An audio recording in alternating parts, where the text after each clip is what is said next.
नमस्कार, आपण पाहताय कोकणचं नंबर 1 महा चॅनल कोकण सात लाईव्ह बातमीपत्रात आपलं स्वागत। सुरुवात करूया हेडलाईन्सनं। जर्मनीचं नोकरी प्रकरण बोगस, वैभव नाईकांचा गंभीर आरोप। डॉक्टर नव्हते जाग्यावर, वेतनार होतं जीवावर, देवगडमधील प्रकार। आणि न्याय न मिळाल्यास विद्युत बिल प्रिंट करणारी जागा उद्ध्वस्त करू, संजय गावडे यांचा इशारा। आता पाहूया सविस्तर बातम्या।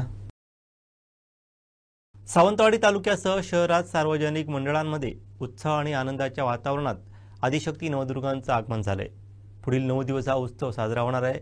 घरोघरी मंदिरात देखील उत्सव साजरा होणार आहे।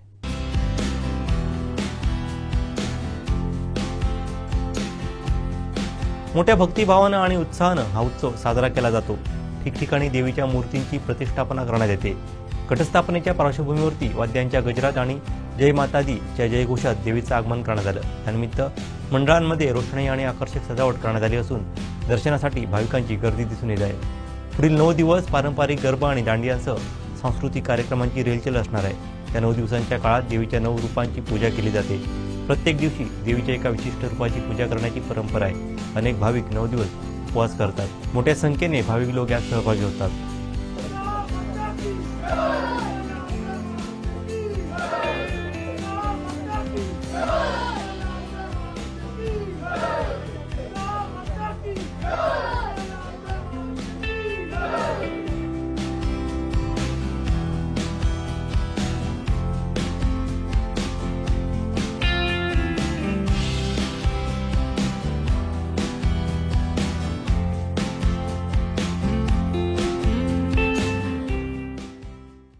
वीज ग्राहक संपला पाहिजे हे धोरण सध्या विद्युत वितरण कंपनीने घेतलंय। ग्राहकांना लुटण्याचं काम हे करतात की काय असा प्रश्न निर्माण होतोय।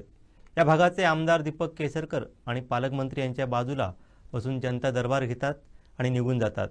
तुम्हाला जर खरोखरच प्रश्न समजून घ्यायचे असतील तर आमसभा घ्या। जर आम्हाला विद्युत वितरणच्या प्रश्नासंदर्भात न्याय न मिळाल्यास ज्या ठिकाणी विद्युत बिलं प्रिंट होतात तीच जागा उद्ध्वस्त करू असा इशारा वीज ग्राहक संघटनेचे वेंगुर्ला तालुका अध्यक्ष संजय गावडे यांनी दिलाय। पाहूयात। या ठिकाणी वीज ग्राहक संघटना वेंगुर्ला तालुका याची सर्वांची अशी बैठक या ठिकाणी आम्ही आयोजित केली। गेले 3 वर्ष वीज ग्राहक संघटना म्हणून काम करत असताना बऱ्याच ज्या काही आम्ही मागण्या केल्या त्याच्यामध्ये वेंगुर्ल्यामध्ये आम्ही 133 केव्ही स्वतंत्र वीज उपकेंद्राची मागणी आहे। त्याच्याबाबत अद्यापपर्यंत कोणत्याही शासनाकडे प्रस्ताव गेलेले आहेत, परंतु शासनाकडून त्याला कुठली अजून मंजुरी मिळाली असं कुठे झालेलं दिसून येत नाही। आणि त्याबाबत आम्ही वीज ग्राहक संघटना म्हणून जिल्हा संघटना म्हणून त्यावर नक्कीच आम्ही आग्रही आहोत। हा एक विषय झाला। त्याच्यानंतर दुसरे आम्ही बऱ्याच मागण्या करत असताना त्याच्यामध्ये एक आउटसोर्स कामगारांची जी भरती आहे त्याच्यामध्ये 80 ते 90% हे कामगार आहे ते सगळे आउटसोर्स मध्ये आहेत, म्हणजे तात्पुरत्या स्वरूपाचे असे आहेत। त्याच्यामुळे काय झालं, काल जेव्हा जिल्ह्यामध्ये भरती झाली जो बरीच मोठी आकडेवारी त्याच्यामध्ये आहे। त्याच्यामध्ये ह्या जिल्ह्याला केवळ फक्त 70 ते 80 टोटल 190 ते 180 संपूर्ण जिल्ह्याला परमनंट वीज कामगार मिळाले। पण त्याच्यामध्ये रत्नागिरी जिल्हा आणि सिंधुदुर्ग जिल्हा याच्यामध्ये आमच्या वाट्याला 70-80 आले। हे 70-80 जेव्हा कामगार त्यांनी आम्हाला दिले परमनंट, त्याच्याबरोबर जे जिल्ह्यातले आमचे 70-80 कामगार होते त्यांची त्या परत जिल्ह्यातले होते त्यांना त्यांनी सगळ्यांना रिलीव्ह केलं, म्हणजे त्यांना ह्या जिल्ह्यातून दुसऱ्या जिल्ह्यामध्ये बदली दिली। म्हणजे काय झालं की पुन्हा होती ती परिस्थिती होऊन त्याच्यापेक्षा आणखी आमच्याकडे 10 ते 15 कामगार परमनंट कामगार नसल्यामुळे आउटसोर्सवरती पूर्णपणे हा जिल्हा आज अवलंबून आहे। त्याच्यामध्ये आम्ही दुसरी मागणी केली होती, जे आउटसोर्सची मुलं आहेत जे त्या ठिकाणी अहोरात्र काम करतात त्याला तुम्ही कायमस्वरूपी सेवेत घ्या। याबद्दल शासनाकडून अजूनही कोणतेही कार्य होत नाही, म्हणजे शासन या बाबतीत उदासीन आहे। उद्या भविष्यात या मुलांना तुमचा पगार आणि त्यांच्या आरोग्याशी तुम्ही त्यांच्या जीवाशी खेळताय असं तर ठाम आमचं मत आहे। आणि हे प्रकार वारंवार घडत आहेत, म्हणजे बरेच त्याच्यामध्ये मृत्युमुखी पडले, म्हणजे त्यांना मदत मिळते। एखादा जर कुटुंबाचा एखादा कर्ता असेल आणि तो त्याच्यामध्ये गेला तर फार ही परिस्थिती वाईट आहे। याचाही शासनाने गांभीर्याने विचार केला गेला पाहिजे होता।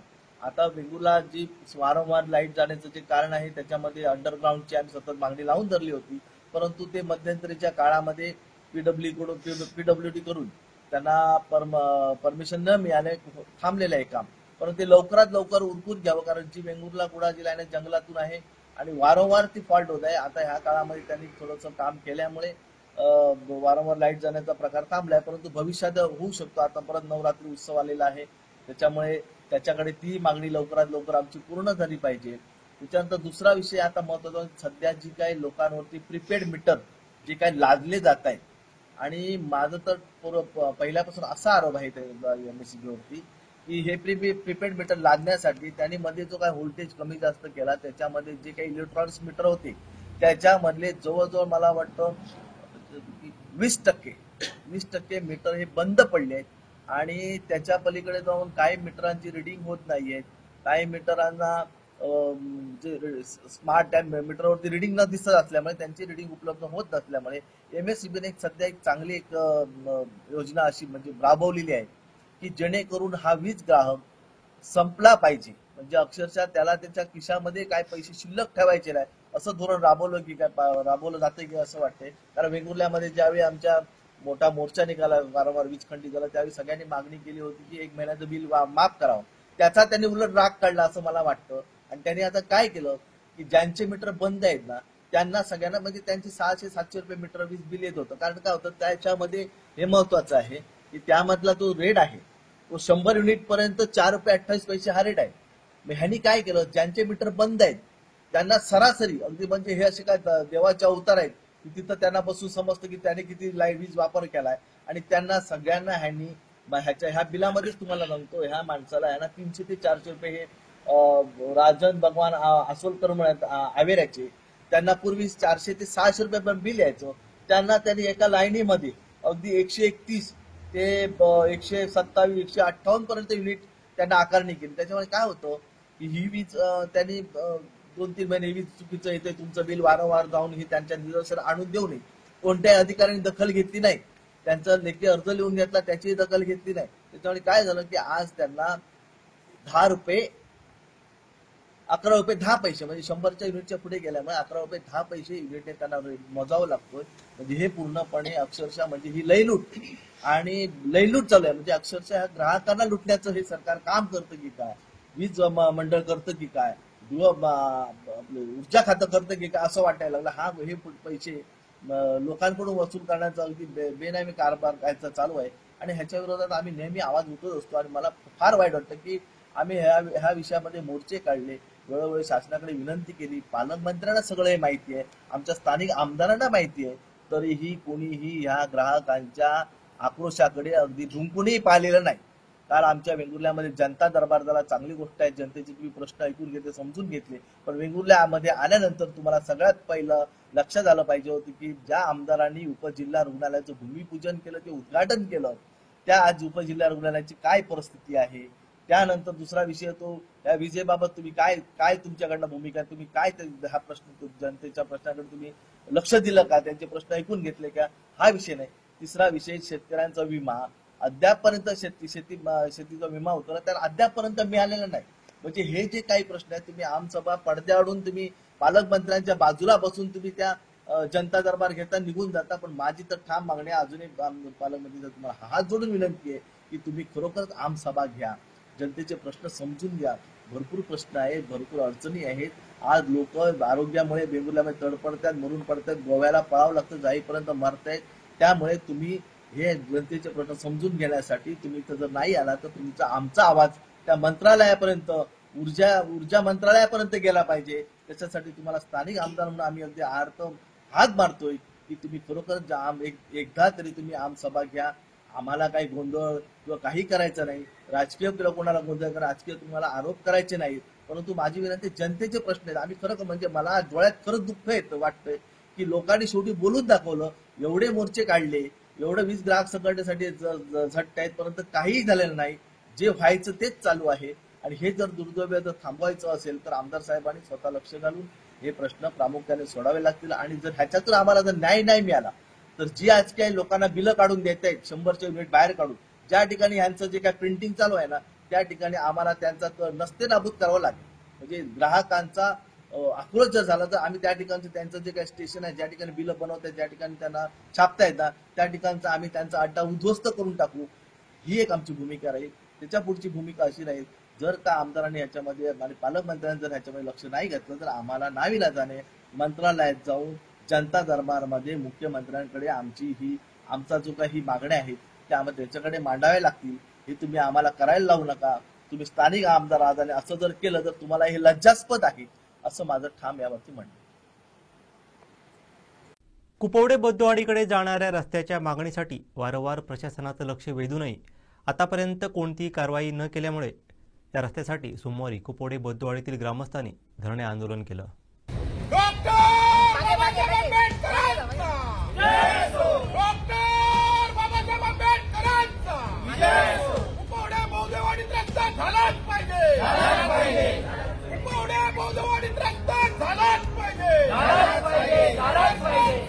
धरणं आंदोलन सुरू आहे. प्रांताने तहसीलदारांना आदेश आणि अधिकार दिले चर्चेचे आणि निर्णय घेण्याचे. त्यानुसार तहसीलदारांबरोबर आमची आंदोलनाची पद्धत अशी असते की आम्ही केवळ निवेदन देत नाही, निर्णय काय तो जो काय होईल ते आम्हाला लेखी द्या, त्याच्यावर चर्चा करा. आज तहसीलदारांनी खूप वेळ आपल्याला बऱ्यापैकी वेळ दिला, आपला प्रश्न समजून घेतला, सत्यवान्य वगैरे सांगितला. विशेष करून संपत देसाईंनी त्यांचा जो 30 वर्षांचा जमिनीच्या संदर्भातला अनुभव आहे तो अनुभव आज आपल्याला कामी आला आणि बऱ्याच मुद्द्यांवर नेहमीप्रमाणे सरकारी अधिकारी जे असतात ते टोलवाटोलवी करायचं, लोकांच्या अज्ञानाचा फायदा घेऊन ते होऊ न देता संपत देसाई, सत्यवान आणि आम्ही बरोबर या मुद्द्यावर त्यांना आणून रस्त्याच्या प्रश्नावर तुमची कशी जबाबदारी आहे ते त्यांना पटवून दिलं आणि काही एक सकारात्मक प्रक्रिया सुरू करण्याच्या संदर्भात. म्हणजे अधिकारी म्हणतात की आम्हाला नेमकी फॅक्ट काही माहित नाही, ते अर्ध सत्य आहे. ते जर फळ असेल त्यांच्याकडे अनेक निवेदन घेतल्यानंतर त्यांची जबाबदारी होती की त्यांनी समजून घेणं. असो, अधिकारी हे उदासीनच असतात, पण यावेळी तहसीलदारांनी हे सगळं समजून घेतलं आणि त्याबाबत काही निर्णय केलेला आहे ते संपत देसाई सांगतील. आम्ही उठण्यापूर्वी सांगितलं की तुम्ही आता जी काही चर्चा झालेली आहे ते आम्हाला लेखी द्या. जी काही चर्चा झालेली आहे लेखी दिल्यानंतरच आपण आंदोलन थांबवायचं की नाही हे तुम्ही ठरवायचं आहे आणि ते ठरवून आपण पुढचा निर्णय करायचा आहे. त्यासाठी आत गेल्यानंतर ज्या पद्धतीनं सुरुवातीला अगदी तहसीलदार बोलले, तहसीलदार म्हणजे सरकारचे प्रतिनिधी, तो सगळा त्यांचा सरकारी रुबाबच असतो. त्यामुळे त्याच रुबाबामध्ये ते त्यांनी पहिल्यांदा आपल्याला अक्षरशः हुडकावून लावण्याचा प्रयत्न केला. पण जेव्हा त्यांना आम्ही काही गोष्टी सांगितल्या की या गोष्टींच्या आधारावर रस्त्याचा प्रश्न सुटू शकतो, मार्गी लागू शकतो, याच्या संदर्भात जेव्हा त्यांना सांगितलं तेव्हा ते बरोबर मार्गावर आले. त्यांच्या लक्षात आलं की जी समोर बसलेले माणसं आहेत, कार्यकर्ते आहेत, हे कार्यकर्ते केवळ काहीतरी चुकीची माहिती देऊन त्यांना काहीतरी आपण तोंडाला पाणी लावून आपण पाठवू शकतो असं काही नाही आहे. हे कार्यकर्ते अभ्यास करून आलेले आहेत, माहिती घेऊन आलेले आहेत, ज्यांच्याकडे माहिती आहे, कायद्याचं ज्ञान आहे. हे जेव्हा त्यांच्या लक्षात आलं तेव्हा त्यांनी बोलायची पद्धत आपली बदलली. हे सुरुवातीला आपल्यातले जे प्रतिनिधी होते त्यांना माहिती असेल, त्यांनी अगदी धुडकावून लावण्याचा प्रयत्न केला. पण नंतर जेव्हा आम्ही त्यांना माहिती सांगायला सुरुवात केली, बोलायला सुरुवात केली, त्यावेळेला मात्र त्यांची भाषा बदललेली आहे. मुद्दा असा आहे की कुपवडे बौद्धवाडी या गावाला जो रस्ता पाहिजे आहे या रस्त्याबद्दलची जे प्रॉपर आपण निवेदन द्यायला पाहिजे होतं आतापर्यंत, ते निवेदन तर आपण दिलेलं नाही. कोणत्या आधारावर कसा रस्ता मागायचा, काय मागायचा याच्या संदर्भातलं काही ठोस काही आपण त्या निवेदनामध्ये मुद्दे घातले. फक्त रस्ता पाहिजे अशा पद्धतीची मागणी आपण केली होती. पण आपण जेव्हा त्यांना सांगितलं की म्हणजे महाराष्ट्र महसूल अधिनियम 1966 143 नावाचं कलम आहे, या कलमामध्ये शेत रस्ता आणि गावाला जायचा रस्ता देण्याचे अधिकार हे तहसीलदारांना आहेत. तर त्यावेळेला ते काय म्हणाले की मला अधिकार आहेत पण संमती आवश्यक आहे. संमती नसली तरी सुद्धा रस्ता देण्याचा अधिकार तहसीलदारांना आहे, कारण सर्व बांधावरनं अधिकार तहसीलदारांना आहेत. ते आता तरी असं बोलत असले की पश्चिम महाराष्ट्र देवस्थान समिती, म्हणून मी मुद्दाम त्यांना सांगितले की देवस्थान समितीची संमती घ्यायची जबाबदारी आमची, तुम्ही रस्ता करायचं काम करा. कारण देवस्थान समितीला सुद्धा ते सांगू शकतात की आम्ही सर्व बांधावरनं रस्ता नेणार आहोत, रस्ता देण्याचे अधिकार तहसीलदारांना कायद्यानं दिलेले आहेत. त्यामुळे त्या कायद्याचा अंमलबजावणी तुम्ही करा, हा एक मुद्दा आपण त्यांना पटवून दिलेला आहे. दुसरा मुद्दा जो आहे ती कुठली जी पायवाट आहे, या वाटेनं आपण आता परंपरेनं बौद्धवाडीकडे जातो मुख्य रस्त्यापासून, ती पायवाट अजूनही नकाशावर कुठेही नोंद नाही. तर आता जे काय सेवा पंधरवडा नावाची एक मोहीम महसूल मंत्रालयानं सुरू केलेली आहे, या सेवा पंधरवड्याच्या आधारे आपण त्यांना असं सांगितलं की तुम्ही हा रस्ता रेखावर म्हणजे रस्ता रेख मारून घ्या, त्याचा जीवटागी करून घ्या आणि त्यासाठी गाव पातळीवर जाऊन प्रत्यक्ष तळपाणी करायचं त्याने आता कबूल केलेलं आहे. म्हणजे प्रत्यक्ष जागेवर जाणार, तहसीलदारांचे प्रतिनिधी तलाठी येणार, ग्रामसेवक असणार आणि आपले कार्यकर्ते, असं आपण जेव्हा एकत्रितपणे जाऊ तेव्हा जीवटागीच्या आधारावर कुठून रस्ता कसा द्यायचा, कसा घेतला जाईल, त्याचा अंतर किती राहील, याच्या संदर्भातली ती माहिती आपली नकाशावर येईल. नकाशावर घेण्याची जबाबदारी ग्रामसभेची राहील. त्यासाठी व्हिडिओनी आपला प्रतिनिधी ग्रामसभेला पाठवायचं कबूल केलं आहे. म्हणजे आम्हाला माहिती आहे की ग्रामसभांचा अनुभव कसा माहिती आहे, ग्रामसभेमध्ये बहुमतावर सगळा निर्णय होतोय. आमच्या बाजूने बहुमत असेल याची खात्री आम्हाला देता येत नाही, म्हणून आम्ही त्यांना सांगितलं की तुमचा प्रतिनिधी कोणतरी तुमचं आवश्यक आहे. हा विषय जेव्हा येईल, हा विषय चर्चेला जेव्हा येईल ग्रामसभेमध्ये, त्यावेळेला तुमचा प्रतिनिधी आवश्यक आहे. त्यामुळे त्याने विस्तार अधिकारी लेवलचा एक अधिकारी या ग्रामसेवेला देण्याचं कबूल त्यांनी केलेलं आहे.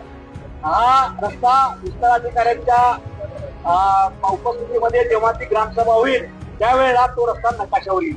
आजच्या या आंदोलनाचा आता आमचा पहिला दिवस आहे आणि आज त्या आंदोलनाला आम्ही सुरुवात केलेली आहे. करत असताना आमचे सर्व वाडीतील आणि सर्व आमचे ज्यांना सपोर्ट केलं फेडरेशनचे सर्व पदाधिकारी आलेले आहेत, त्यांच्या वतीने आम्ही आज कार्यालयामध्ये गेलो आणि त्या तहसीलदार साहेबांबरोबर बसल्यानंतर आमची जी गेल्या 25 वर्षामध्ये 2000 पासून जी आमच्या वाडीसाठी जी पायवाट आहे, त्या पायवाटेसाठी आम्ही जो प्रयत्न केला होता तो एक वेळा 2015ला पण आम्ही उपोषणाला बसलो होतो. त्यावेळी पण आम्हाला जिल्हाधिकाऱ्यांनी आश्वासन दिलं, पण त्याची पण पूर्तता झाली नाही. आणि आमच्या ज्या वाडीमध्ये जी आतापर्यंत जी पायवाट आहे तिथून आमचे एखाद्या वेळी म्हातारी असेल, एखाद्या वेळी गर्भवती असली तर ते डॉक्टरकडे घेऊन जाण्यासाठी वगैरे असेल, तर एक पायवाट पण आमच्याकडे नाही आहे व्यवस्थित आणि त्या पायवाट खास कधी बसलेले आहेत. एखाद्या वेळी जर तरुण एक म्हातारी असली तर त्यांना जाण्यासाठी आम्हाला एक असं डोली पण नेण्यासाठी असं पर्याय नाही आहे, किंवा एक प्रेत झालं असेल आमच्या वाडीमध्ये तर ते आमच्या स्मशानभूमीमध्ये जाण्यासाठी तर ते वाट पण अशी नाहीत की एकेकांना घेऊन जावं असं म्हणजे ट्रेचरला पकडून न्यावं लागतं. अशा परिस्थितीत आम्ही गेली 56 वर्ष आम्ही लढत आहोत. तरी पण या आमच्या ग्रामपंचायतीने वारंवार आम्ही त्यांना पत्रव्यवहार केलेला आहे. आमच्या संपूर्ण वाडीचं, आमची संपूर्ण 12 वाडी गावामध्ये असताना सुद्धा आमच्याच वाडीचं विकास झाला नाही आणि संपूर्ण कुपोडे गावामध्ये बाकी सर्व वाड्या आहेत त्या सर्व वाड्यांना सुखसुविधा त्यांना मिळालेल्या आहेत. आणि त्या अनुसरणाने आज आम्ही या ठिकाणी धरणे आंदोलन केले असताना आज आम्हाला जे फेडरेशन साहेबांनी ज्यांच्या संपूर्ण कमिटीने आमच्या सिंधुदुर्ग जिल्ह्यातील सर्व धम्मबांधवांनी आम्हाला जो सपोर्ट केलेला आहे त्यांचे पहिल्यांदा आभार मानतो. शिष्टमंडळ आता तहसीलदार साहेबांपर्यंत गेलं. तहसीलदार साहेबांसमोर आम्ही जे रस्त्याच्या संदर्भामध्ये प्रश्न ठेवलेत, तहसीलदार साहेबांनी त्याचं उत्तर आम्हाला सकारात्मक दिलेलं आहे आणि पुढील कारवाईसाठी त्यांनी एवढंही सांगितलेलं आहे की माझी असणारी पूर्ण टीम, तहसीलदार कार्याची टीम मी तुमच्या ग्रामपंचायतीमध्ये पाठवून त्या म्हणजे तुम्हाला कुठून रस्ता पाहिजे याची मी संपूर्ण पाहणी करतो आणि पुढील कार्यवाही म्हणजे आम्हाला त्यांची जी उत्तर मिळालेले आहे ते अक्षरशः सकारात्मक अशा दृष्टीने आम्हाला मिळालेले आहे असा आमचा विश्वास आहे.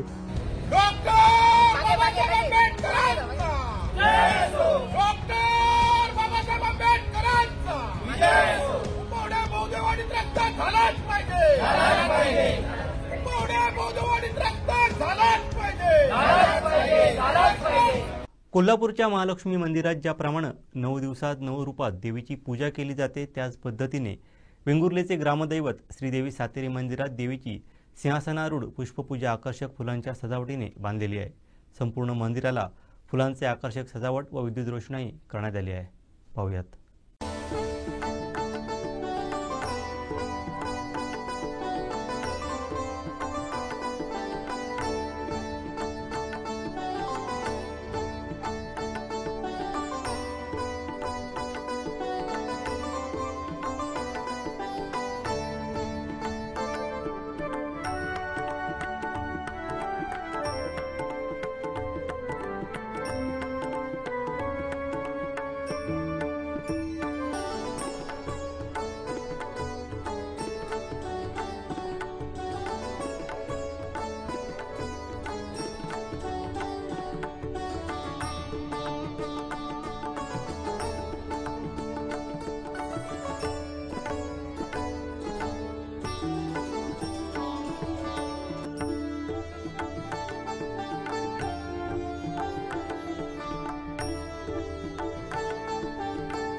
तर आज 22 तारीखपासून आमच्या सातेरी मंदिरात नवरात्र उत्सव साजरा करायला सुरुवात झालेली आहे आणि त्याची प्रथमतः घटस्थापनेने सुरुवात होते.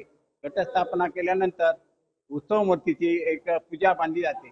अशी जशी महालक्ष्मीच्या देवळात 9 रूपं दाखवली जातात आणि 9 रूपाचं पूजा बांधली जाते, त्याप्रमाणे आमच्या सातेरी मंदिरात पण 9 रूपं दाखवून 9 देवीची पूजा केली जाते. तर आजच्या दिवशी आज फुलांनी सजवलेली अशी बैठी पूजा सातेरीच्या मंदिरात बांधलेली आहे आणि त्याचप्रमाणे मंदिराला पण विविध फुलांनी सजावट केलेली आहे. तसंच विद्युत रोषणाई पण भरपूर प्रमाणात केलेली आहे. भाविकांची यासाठी बहुधा गर्दी असते. ओटी भरण्यासाठी तर रांग लागलेली असते. तसंच दुपारी या देवळात महाप्रसाद म्हणून असतो. प्रत्येक भाविक आपल्या प्रसाद देवीला अर्पण करतात आणि त्या प्रत्येक प्रसादाप्रमाणे देवीला नैवेद्य दाखवून त्या भाविकाला तो प्रसाद वाटला जातो. आजची पूजा ही दर दिवशी वेगवेगळी पूजा असते, पण आज पहिल्याच दिवशी बैठी पूजा केलेली आहे. 7 वर्षाच्या कातकरी समाजाच्या मुलाला सर्पदंश झाल्यावरती देवगड ग्रामीण रुग्णालय इथं दाखल केलं असता देवगड ग्रामीण रुग्णालयातील डॉक्टर कर्मचारी वर्गानं निष्काळजीपणा केल्याचा आरोप ग्रामस्थांनी केला आहे. पाहूयात.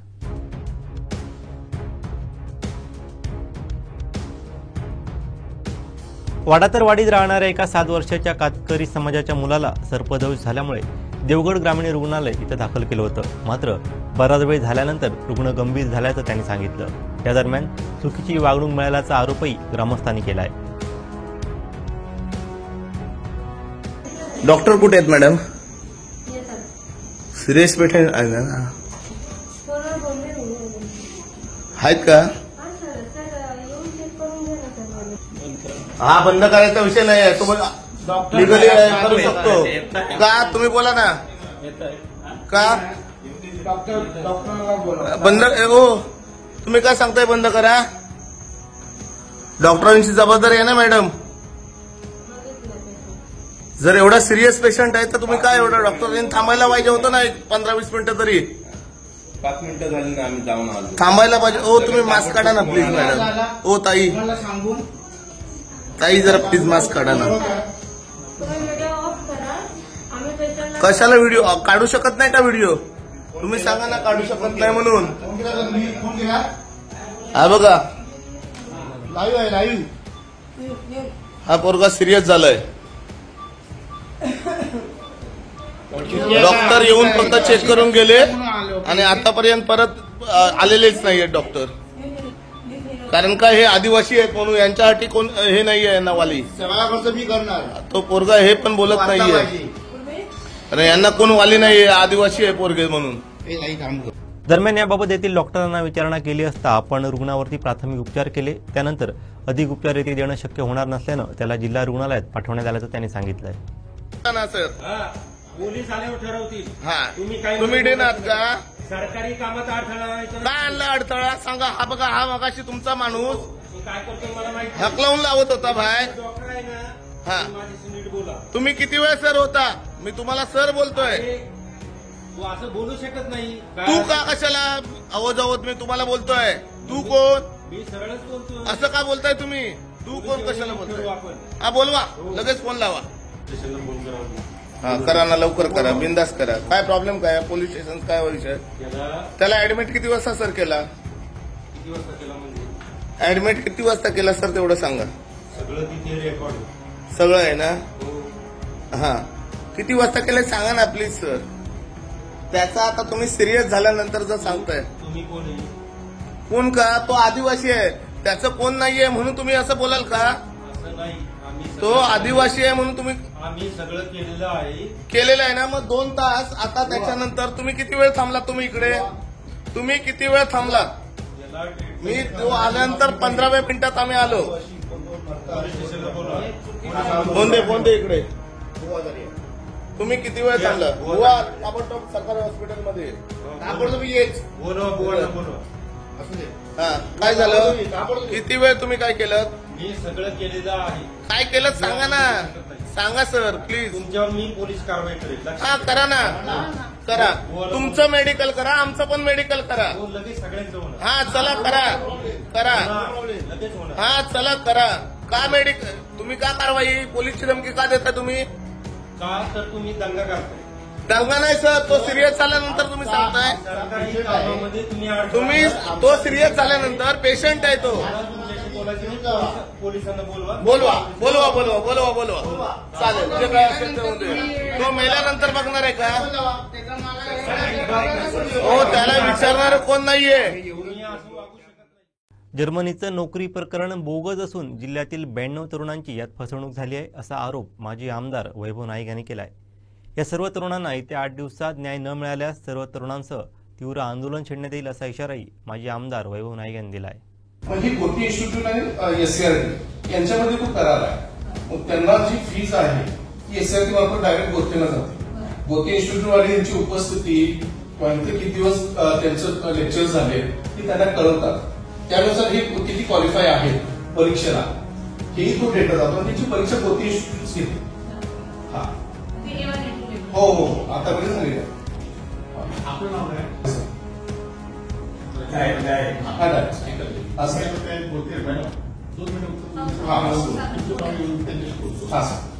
मी 2 जुलैला 2024 हा प्रोग्राम 7 जुलै 2024 हा प्रोग्राम केला. हो सर. तुमच्या नावाने ही पत्रिका छापली गेली. हो, तुमच्या नावाने छापली गेली ना पत्रिका.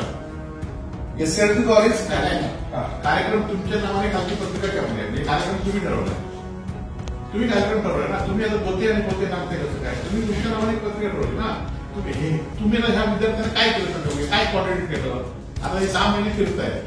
दुर्दैवाने ते आमच्याकडे आले 6 महिने. बरोबर आहे, 6 महिन्यांच्याकडे पण केलं ना तुम्ही.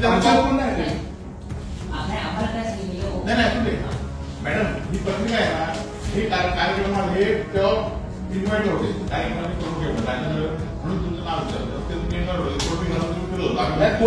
नाही ते तुम्ही फिरवलं. हे तुमच्या जबाबदारी आहे ना कार्यक्रम एखादा केल्यानंतर. आता त्याला जर बोके होते ना, तुम्ही काय करणार ते सांगा. त्यांना 8 दिवसात 15 दिवसात त्यांना सांगा काय करणार. हे हँडओव्हर जबरदस्तीला देत नाही. तुम्ही हँडल आहे पत्रिका आपली आहे ना, ते कडे कोणाकडे काय करून तुम्ही इन्व्हाइट केलंय ना. तो कार्यक्रम मॅडम खूप चांगला आणि तो शेवटी आपल्या जिल्ह्यात आहे का? हो, आम्ही त्याच्याशी कॉन्टॅक्ट केला.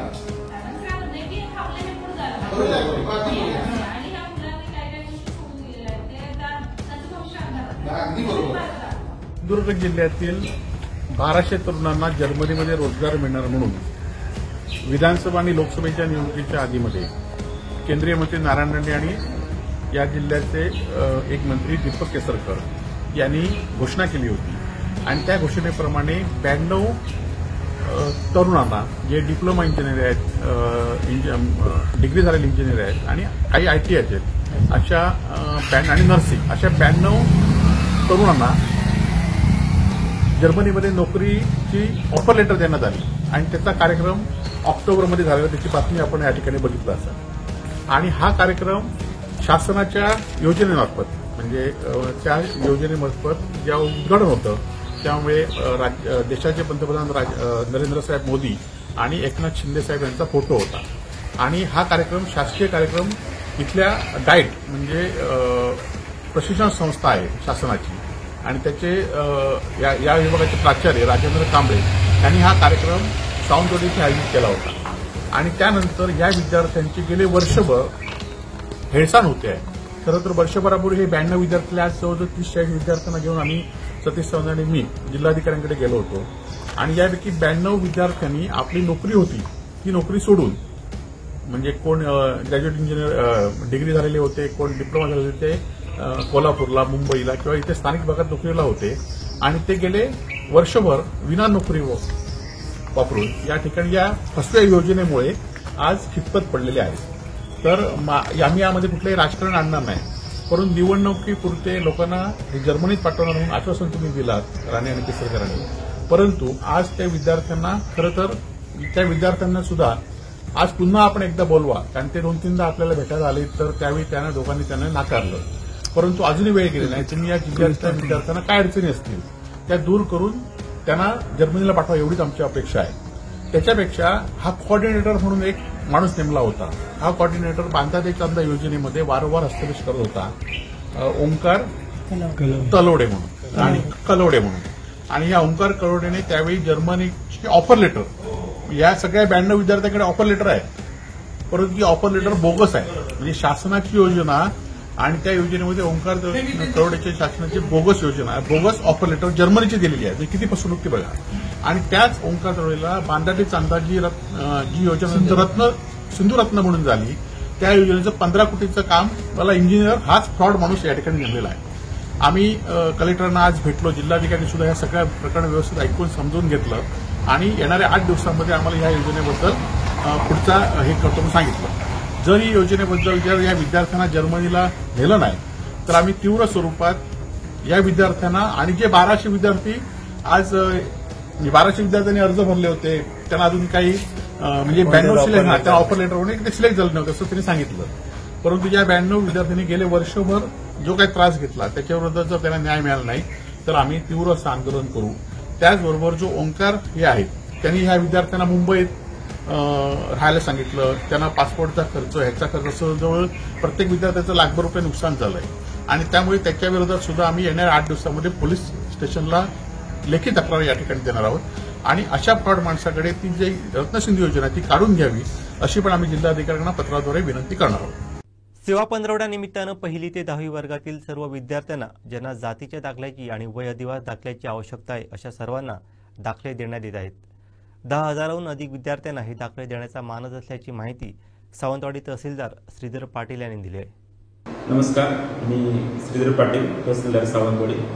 सावंतवाडी तालुक्यामधील सेवा पंधरवड्याच्या अनुषंगाने 1ली ते 10वीच्या विद्यार्थ्यांना वय अधिवास आणि जातीचे दाखले देण्याच्या अनुषंगाने माननीय जिल्हाधिकारी महोदय यांनी एक नाविन्यपूर्ण उपक्रम सुरू केला आहे.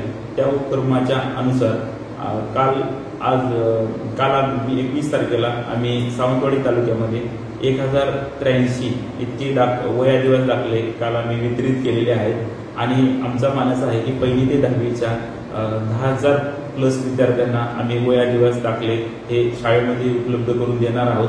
त्याचबरोबर जातीचे दाखले सुद्धा आम्ही शाळेमध्ये उपलब्ध करून देण्याचा आमचा मानस आहे आणि हे सगळं आम्ही 17 सप्टेंबर ते 2 ऑक्टोबर या सेवा पंधरवड्याच्या कालावधीमध्ये आम्ही करणार आहोत. तर या उपक्रमासाठी सर्व पालकांनी आम्हाला आवश्यक ते सहकार्य करावं अशी मी विनंती करत आहे. कुलगाव ITI परिसरातील कांजर कोड ओहळात मगरीनं दर्शन दिलंय. स्थानिकांसाठी धोक्याची घंट असून या घटनेनंतर परिसरातील नागरिकांमध्ये भीतीचं वातावरण निर्माण झालं आहे.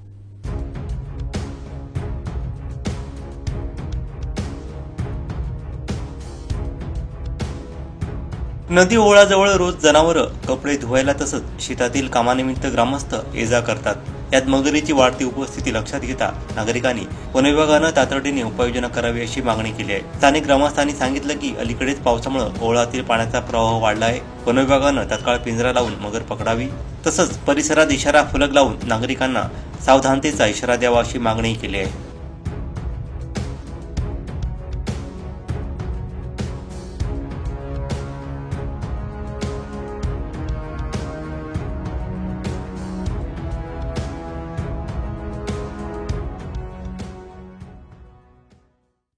शेवटी ठळक घडामोडी पुन्हा एकदा.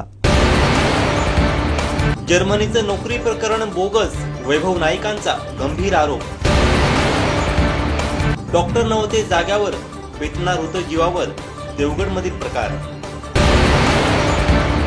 आणि न्याय न मिळाल्यास विद्युत बिल प्रिंट करणारी जागा उद्ध्वस्त करू, संजय गावडे यांचा इशारा. बातमीपत्रात वेळ झाली ते थांबण्याची. पाहत राहा बदलत्या कोकणचा बुलंद आवाज. कोकणचा नंबर 1 महा चॅनल कोकण साध लाईव्ह. धन्यवाद.